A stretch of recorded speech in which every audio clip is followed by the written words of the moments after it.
ನಡ್ಡಾ ಅವರು ಬೆಂಗಳೂರಿಗೆ ಬಂದಿರೋದು ನಾಳೆ ಬೆಳಗಾವಿಯಲ್ಲಿ ಸುಮ್ಮನೆ ಕೋರೆ ಅವ್ರದ ಒಂದು ಫಂಕ್ಷನ್ ಇದೆ. ಆಮೇಲೆ ಬಿಜೆಪಿ ಏರಿಯಾ ನಾಯಕರು ಕೋರೆ ಅವರು ಬಹಳ ದಿನದಿಂದ ಕಾರ್ಯಕ್ರಮಕ್ಕೆ ಕರೀತಾ ಇದ್ರು, ಮಿಸ್ ಆಗ್ತಾ ಇತ್ತು. ಈ ಸರಿ ಬಂದು ಹೋಗ್ಬೇಕು ಅಂತ ಬಂದಿದ್ದಾರೆ. ಮುಗಿದ ತಕ್ಷಣ ಡೆಲ್ಲಿಗೆ ವಾಪಸ್ ಹೋಗ್ತಾ ಇದ್ದಾರೆ. ಬಿಕಾಸ್ 11 ವರ್ಷದ ಏನು ನರೇಂದ್ರ ಮೋದಿಯವರ ಒಂದು ಸೆಲೆಬ್ರೇಷನ್ ಇಡೀ ದೇಶಾದ್ಯಂತ ಇದೆ. 9th 11 ವರ್ಷ ತುಂಬುತ್ತೆ 9th. ಆ ಸಂದರ್ಭದಲ್ಲಿ ಇಡೀ ದೇಶದ ಸಂಭ್ರಮ. ಯಾಕಂದರೆ 3 ಟರ್ಮ್ ಕಂಟಿನ್ಯೂಸ್ ಆಗಿ ಆಯ್ಕೆ ಆಗಿರತಕ್ಕಂಥ ಭಾರತವನ್ನು ಆರ್ಥಿಕ ಸ್ಥಿತಿಯಲ್ಲಿ ಭಾರತವನ್ನು ಇಡೀ ಪ್ರಪಂಚದಲ್ಲಿ 4ನೇ ಸ್ಥಾನಕ್ಕೆ ತಂದಂಥ ಗರಿಮೆ ಇರೋದು ಯಾರಾದರೂ ಇದ್ದರೆ ಅದು only one that Narendra Modi. ಹಿಂದೆ ಭಾಳ ಜನ ಇದ್ದರು, ಆದರೆ ವಿಶ್ವದ ರ್ಯಾಂಕಿಂಗಲ್ಲಿ ನಾವು ಬಂದಿರಲಿಲ್ಲ. ಈ ಸರಿ ಮೊದಲ ಬಾರಿಗೆ ಜಪಾನನ್ನು ಮೀರಿಸಿ ನಾವು ಆರ್ಥಿಕ ಸ್ಥಿತಿಯಲ್ಲಿ 4ನೇ ರ್ಯಾಂಕಿಂಗ್ ಬಂದಿದ್ದೀವಿ. ಆ ದೃಷ್ಟಿಯಿಂದನೂ ಇದೊಂದು 11 ವರ್ಷ ತುಂಬಿರುವಂಥದ್ದು ಇಡೀ ಭಾರತದ ಜನತೆಗೆ, ನಮ್ಮೆಲ್ಲರಿಗೂ ಬಿಜೆಪಿ ಕಾರ್ಯಕರ್ತರಿಗೆ ಹೆಮ್ಮೆ ಇದೆ. ಮನೆಯೂ ಕೂಡ ಆಪರೇಷನ್ ಸಿಂಧೂರು ಕೂಡ ಯಶಸ್ವಿಯಾಗಿ ಮಾಡಿದ್ದಾರೆ.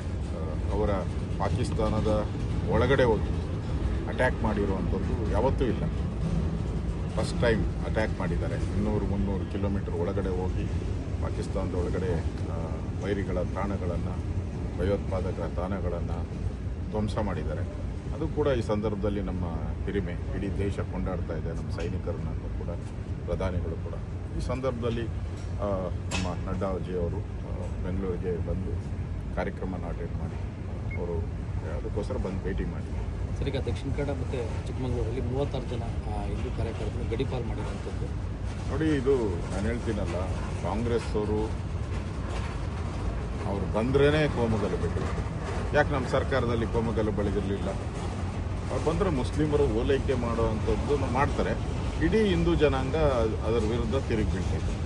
ಇವರು ಮುಸ್ಲಿಮರ ಓಲೈಕೆ ಮಾಡಿಲ್ಲ ಅಂದರೆ ಈ ಥರದ ಘಟನೆಗಳೇ ಆಗ್ತಾ ಇಲ್ಲ. ಕಂಟಿನ್ಯೂಸ್ ಸರಣಿ ರೀತಿ ಕೊಲೆಗಳಾಗ್ತಾ ಇದೆ, ರೇಪ್ಗಳಾಗ್ತಾ ಇದೆ, ದರೋಡೆಗಳಾಗ್ತಾ ಇದೆ, ಬ್ಯಾಂಕ್ಗಳು ದರೋಡೆ. ಇಷ್ಟಾದ್ರೂ ಕೂಡ ಈ ಸರ್ಕಾರಕ್ಕೆ ಮಾನ ಮರ್ಯಾದೆ ಇದ್ದರೆ ಒಂದು ಕಾನೂನು ಸುವ್ಯವಸ್ಥೆನೇ ಕಾಪಾಡಬೇಕು. ಈ ಕಾಂಗ್ರೆಸ್ ಕಾರ್ಯಕರ್ತರು ಹೇಳ್ತಾ ಇದ್ದಾರಲ್ಲ, ಹೋಮ್ ಮಿನಿಸ್ಟ್ರನ್ನ ತೆಗೆದುಹಾಕಿ, ಡಿಸ್ಟ್ರಿಕ್ಟ್ ಮಿನಿಸ್ಟ್ರನ್ನ ತೆಗೆದುಹಾಕಿದ ಕಾಂಗ್ರೆಸ್ ಕಾರ್ಯಕರ್ತರೇ ಅವರ ಸರ್ಕಾರದ ವಿರುದ್ಧ ದಂಗೆ ಎದ್ದಿದ್ದಾರೆ. ಅಂದರೆ ಇವರ ಲಾ ಆ್ಯಂಡ್ ಆರ್ಡರ್ ಎಷ್ಟು ಚಂದ ಇದೆ. ಕಾಂಗ್ರೆಸ್ ಪಾರ್ಟಿಯವರೇ ಇವ್ರ ಮಾತು ಕೇಳಲ್ಲ ಅಂದರೆ ಇನ್ನು ಕರ್ನಾಟಕದ ಜನ ಇವ್ರ ಲಾ ಆ್ಯಂಡ್ ಆರ್ಡರ್ನ ಕೇಳ್ತಾರ? ಆ ಪರಿಸ್ಥಿತಿ ಇವತ್ತು. ಒಂದು ದರೋಡೆಕೋರರ ರಾಜ್ಯ ಆಗಿದೆ. ಲೂಟಿ ಮಾಡ್ಕೊಂಡು ಕಾಂಗ್ರೆಸ್ ಅವರು ಮೇಯ್ತಾ ಇದ್ದಾರೆ. ಚಂದ ಮೇಯಕ್ಕೆ ಹುಲ್ಲುಗಾವಲು ಮಾಡ್ಕೊಂಡಿದ್ದಾರೆ. ಅವ್ರ ಗ್ಯಾರಂಟಿ ಗೊತ್ತು. ಅವ್ರ 5 ಗ್ಯಾರಂಟಿ ಇದೆಯಲ್ಲ, 6ನೇ ಗ್ಯಾರಂಟಿ ಅಂದರೆ ನೆಕ್ಸ್ಟ್ ಟೈಮ್ ಅವ್ರು ಬರಲ್ಲ, ನೆಕ್ಸ್ಟ್ ಟೈಮ್ ಅವ್ರು ಗೆಲ್ಲಲ್ಲ. ಅದು 6ನೇ ಗ್ಯಾರಂಟಿ. ಆ 6 ಗ್ಯಾರಂಟಿ ಗೊತ್ತಿರೋದ್ರಿಂದ 6ನೇ ಗ್ಯಾರಂಟಿ ಇವರು ಯಥೇಚ್ಛವಾಗಿ ಲೂಟಿ ಹೊಡಿತಾ ಇದ್ದಾರೆ.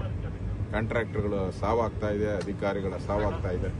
ಇದೆಲ್ಲನೂ ಕೂಡ ಕಾಂಗ್ರೆಸ್ಸಿನ ಜನ ಇವತ್ತು ಕಾಂಗ್ರೆಸ್ನ ಸರ್ಕಾರವನ್ನು ಅವರು ಯಾಕಾದರೂ ಈ ಸರ್ಕಾರ ಪಾಪಿ ಸರ್ಕಾರ ಬಂತು ಅಂತ ಶಾಪ್ ಆಗ್ತಾ ಇದೆ. ಸರ್, ಈಗ ಕರ್ನಾಟಕ ಭಟ್ರು ಇದೆ, ಹಿಂದೂ ಎಲ್ಲ ಕನ್ನಡಕ ಭಟ್ರು, ಹಿಂದೂ ನಮ್ಮ ಸಂಘಟನೆಯವರು, RSS ಅವರು ಈ ಥರದ್ದೆಲ್ಲರನ್ನು ಗುರ್ತು ಮಾಡಿ ಮಾಡ್ತಾ ಇದ್ದಾರೆ. ಏನು ಪ್ರಚೋದಕಾರಿ ಭಾಷಣ ಅಂತ ಹೇಳ್ಬೋದು. ನಮ್ಮ ನಾರಾಯಣ ಸ್ವಾಮಿ ಮೇಲೂ ಕೇಸು ಮಾಡಿದ್ದಾರೆ. ಅವರು MLC ರವಿಕುಮಾರ್ ಅವರು ಮಾಡಿದ್ದಾರೆ.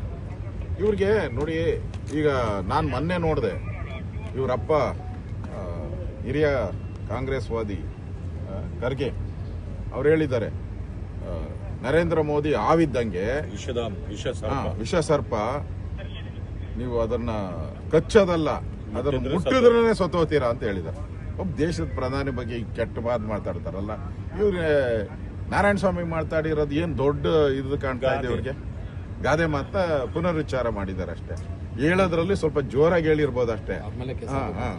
ಅಂದ್ರೆ ಅದೇನೋ ಹೇಳ್ತಾರಲ್ಲ, ಮಾತು ಸುಳ್ಳಾಗ್ಬೋದು, ಗಾದೆ ಸುಳ್ಳಾಗಲ್ಲ ಅಂತ. ಅದನ್ನ ಗಾದೆ ಮಾತನ್ನು ಹೇಳಿದ್ದಾರೆ. ತಪ್ಪೇನೋದು ಅಂದ್ರೆ ಪ್ರಧಾನಿನ ಹಾವಿಗೆ ವಿಷ ಸರ್ಪಕ್ಕೆ ಹೋಲಿಸೋದು ನಿಮ್ಮ ಕ್ಯಾರೆಕ್ಟರಾ, ನಿಮ್ಮ ಸಂಸ್ಕೃತಿನ? ಇಲ್ಲಿ ನೀವು ಕಲ್ಲಡ್ಕ ಪ್ರಭಾಕರ್ನ ಅವ್ರನ್ನೆಲ್ಲ ದ್ವೇಷಕಾರಿ ಭಾಷಣ ಅಂತಂದೆ. ವಿಧಾನಸೌಧದಲ್ಲೇ ಪಾಕಿಸ್ತಾನ್ ಜಿಂದಾಬಾದ್ ಅಂದವ್ರಿಗೆ ಏನ್ ಮಾಡಿದ್ರಿ ನೀವು? What action you taken? Any action? No action. ಎಲ್ಲ ಮಂತ್ರಿಗಳು ಪ್ರಿಯಾಂಕಾ ಖರ್ಗೆಯಿಂದ ಹಿಡಿದು ಎಲ್ಲರೂ ಹೇಳೇ ಇಲ್ಲ ಅವ್ರು ಭಾರತ್ ಮಾತಾ ಕಿ ಜೈ ಅಂದ್ರಂತೆ. ಕಿವಿ ಮೇಲೆ ಹೂವು ಇಕ್ಕೋದು ಅಂದರೆ ಕಾಂಗ್ರೆಸ್ ಅವರು ಇದೇ ನೋಡಿದ್ವಿ.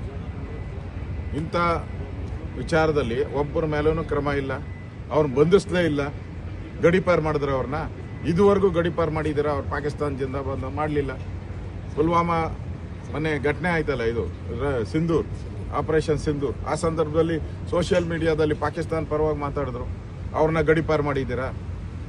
ಕಲ್ಲಡ್ಕ ಅವ್ರ ಮೇಲೆ ಯಾಕೆ ಮಾಡ್ತೀರಾ? ಅವ್ರೇನು ತಪ್ಪು ಮಾಡಿದ್ದಾರೆ? ಇದು ಕಾಂಗ್ರೆಸ್ಸಿನ ಮುಸ್ಲಿಮರ ಓಲೈಕೆ.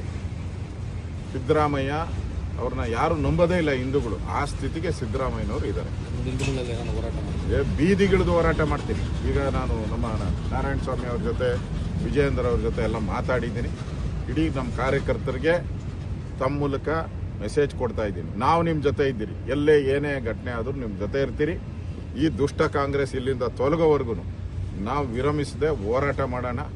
ನಾವೆಲ್ಲ ಧೈರ್ಯವಾಗಿ ಈ ಒಂದು ಮುಸ್ಲಿಮರ ಪ್ರೇರಿತವಾದಂಥ, ಅವರೆಲ್ಲ ಓಪನ್ ಆಗಿ ಹೇಳ್ತಾರಲ್ಲ, ರೀ ನಮ್ಮಿಂದ ಸರ್ಕಾರ ಇದು, ನಾವು ಗೆಲ್ಸಿರೋ ಸರ್ಕಾರ ಅಂತ ಹೇಳ್ತಾರಲ್ಲ, ಅದರಿಂದ ಕೊಬ್ಬು ಮೆರಿತಾ ಇದ್ದಾರೆ ಕಾಂಗ್ರೆಸ್ ಅವರು. ಈ ಸರಿ ಜನ ಇವ್ರಿಗೆ ಸರಿಯಾದ ಪಾಠವನ್ನು ಕಲಿಸ್ತಾರೆ. ನಾವು ಕೂಡ ಬೀದಿಗಿಳಿದು ಈ ಒಂದು ಹೋರಾಟವನ್ನು, ಹಿಂದೂ ಕಾರ್ಯಕರ್ತರ ಮೇಲೆ ನಡೀತಾ ಇರ್ತಕ್ಕಂಥ ದೌರ್ಜನ್ಯದ ವಿರುದ್ಧ ಈಗಾಗಲೇ ಹೋರಾಟವನ್ನು ಮಾಡ್ತಾ ಇದ್ದೀರಿ. ಇನ್ನು ಮುಂದೆ ಉಗ್ರ ಹೋರಾಟವನ್ನು ನಾವು ಮಾಡ್ತೀವಿ.